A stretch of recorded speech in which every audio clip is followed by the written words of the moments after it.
ಆತ್ಮೀಯ ವೀಕ್ಷಕರೇ, ನಮ್ಮ ಪ್ರಥಮ ಸಂಸ್ಕಾರ ವಾಹಿನಿಯ ಇಂದಿನ ಈ ವಿಶೇಷ ಸಂಚಿಕೆಗೆ ನಿಮ್ಮೆಲ್ಲರಿಗೂ ಹೃತ್ಪೂರ್ವಕ ಸ್ವಾಗತ.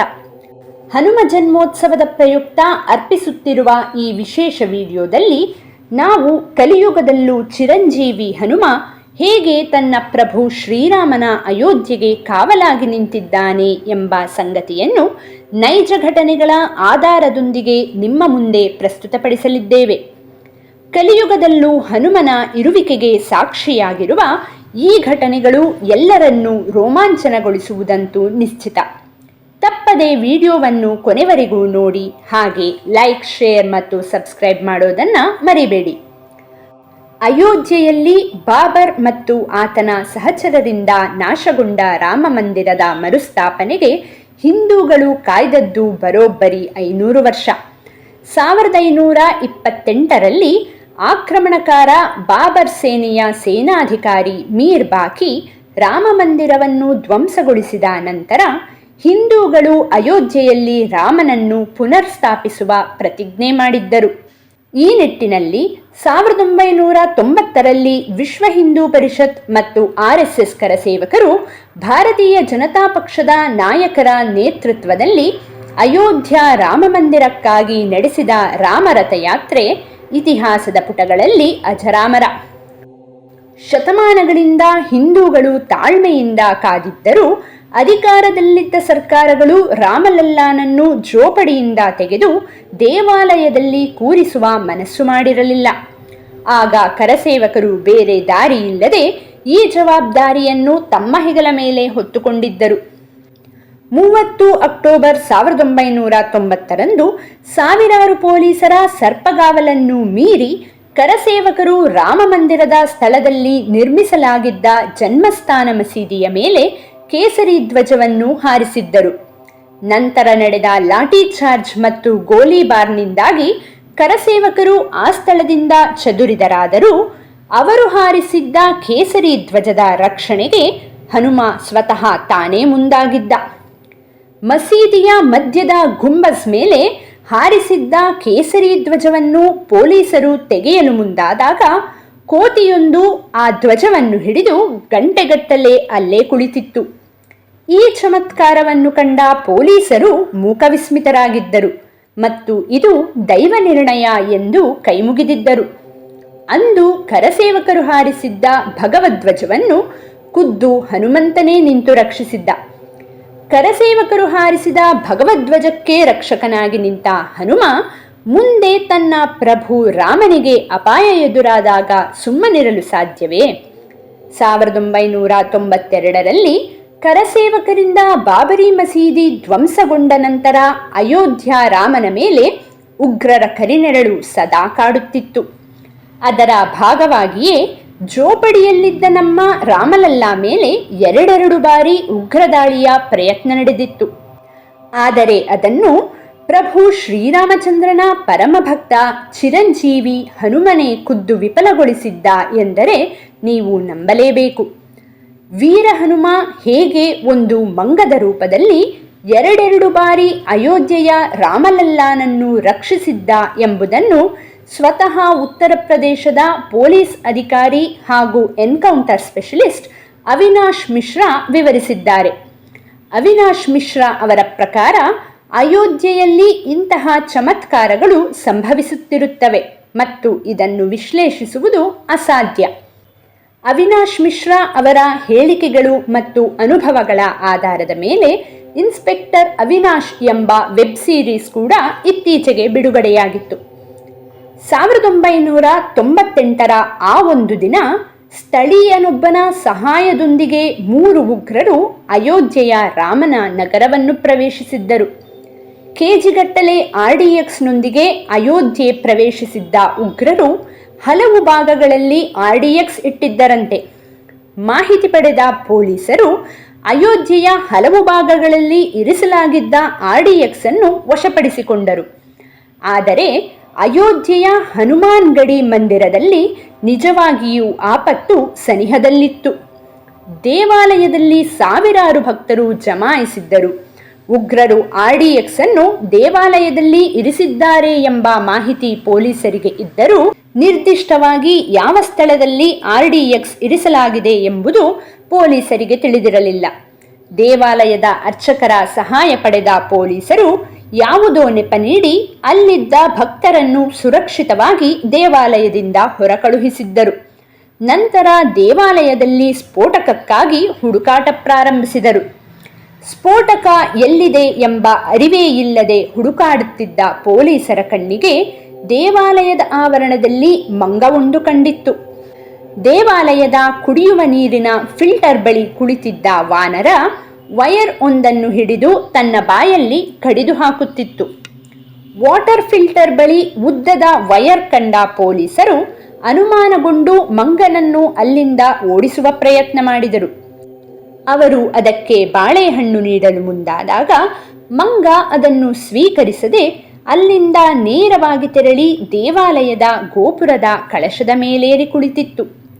ನಂತರ ಪೊಲೀಸರು ಮತ್ತು ಬಾಂಬ್ ನಿಷ್ಕ್ರಿಯ ದಳ ನೀರಿನ ಫಿಲ್ಟರ್ ಅನ್ನು ಪರೀಕ್ಷಿಸಲು ಅದರೊಳಗೆ ಸ್ಫೋಟಕವಿದ್ದದ್ದು ಕಂಡುಬಂತು. ಇನ್ನೂ ಆಶ್ಚರ್ಯವೆಂದರೆ ಆ ವಾನರ ವೈರ್ ಕಡಿದು ಹಾಕಿದ್ದರಿಂದ ಇನ್ನೇನು ಕೆಲವೇ ನಿಮಿಷಗಳಲ್ಲಿ ಸ್ಫೋಟಗೊಳ್ಳಬೇಕಿದ್ದ ಆ ಟೈಮರ್ ನಿಷ್ಕ್ರಿಯಗೊಂಡಿತ್ತು. ಇದನ್ನು ಕಂಡ ಬಾಂಬ್ ನಿಷ್ಕ್ರಿಯ ದಳದ ಸಿಬ್ಬಂದಿ ಹಾಗೂ ಪೊಲೀಸರು ನಿಟ್ಟುಸಿರು ಬಿಟ್ಟಿದ್ದರು. ದೇವಾಲಯದ ಕಳಶವೇರಿ ಕುಳಿತಿದ್ದ ಹನುಮ ಸ್ವತಃ ತಾನೇ ಆ ಮಂದಿರದ ರಕ್ಷಣೆ ಮಾಡಿದ ಎಂದು ಅಧಿಕಾರಿಗಳು ಅವನಿಗೆ ಕೈಮುಗಿದಿದ್ದರು. ಮುಂದೆ ಜುಲೈ 2005ರಲ್ಲಿ ಜೋಪಡಿಯಲ್ಲಿದ್ದ ರಾಮಲಲ್ಲಾನ ಮೇಲೆ ಉಗ್ರರು ದಾಳಿ ಮಾಡಲು ಯತ್ನಿಸಿದಾಗಲೂ ಅಲ್ಲಿದ್ದ ವಾನರ ಸೇನೆ ರಾಮ ಮಂದಿರದ ರಕ್ಷಣೆಯಲ್ಲಿ ಮಹತ್ವದ ಪಾತ್ರ ವಹಿಸಿತ್ತಂತೆ. ದೇವಾಲಯದ ಸಂಕೀರ್ಣದ ಹೊರಗಿನ ಬ್ಯಾರಿಕೇಡನ್ನು ಸ್ಫೋಟಿಸಿದ್ದ ಉಗ್ರರು CRPFನ 33ನೇ ಬೆಟಾಲಿಯನ್ನ ಸೈನಿಕರು ನಿಯೋಜಿಸಲ್ಪಟ್ಟಿದ್ದ ಒಳಗಿನ ಬ್ಯಾರಿಕೇಡ್ ಕಡೆಗೆ ನುಗ್ಗಲು ಪ್ರಯತ್ನಿಸಿದ್ದರು. ಭಯೋತ್ಪಾದಕರು ತಮ್ಮ ವಾಹನದಿಂದಿಳಿದು ಸೈನಿಕರ ಮೇಲೆ ಗುಂಡು ಹಾರಿಸುವ ಜೊತೆಗೆ ಗರ್ಭಗುಡಿಗೆ ನುಗ್ಗುವ ಪ್ರಯತ್ನದಲ್ಲಿ ಗರ್ಭಗುಡಿಯ ಮೇಲೆ ಗ್ರೆನೇಡ್ಗಳನ್ನು ಎಸೆದರು. ಪೊಲೀಸ್ ಅಧಿಕಾರಿ ಮಿಶ್ರಾ ಹೇಳುವ ಪ್ರಕಾರ ರಾಮಲಲ್ಲಾ ಇದ್ದ ಗುಡಿಸಲಿನ ಮೇಲೆ ಉಗ್ರರು ಗ್ರೆನೇಡ್ಗಳನ್ನು ಎಸೆದಾಗ ಜೋಪಡಿಯ ಮೇಲೆ ಸಿಲುಕಿಕೊಂಡ ಗ್ರೆನೇಡ್ಗಳನ್ನು ತೆಗೆದು ಮಂಗಗಳು ಮತ್ತೆ ಕೆಳಗೆ ಉಗ್ರರಿದ್ದ ಕಡೆಗೆ ಎಸೆಯುತ್ತಿದ್ದವಂತೆ.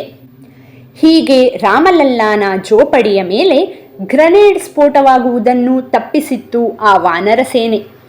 ನಂತರ ದೇವಾಲಯದ ಮೇಲೆ ದಾಳಿ ಮಾಡಲು ಮುಂದಾಗಿದ್ದ ಉಗ್ರರನ್ನು ನಮ್ಮ ಸೇನಾಧಿಕಾರಿಗಳು ಹೊಡೆದುರುಳಿಸಿದ್ದರು.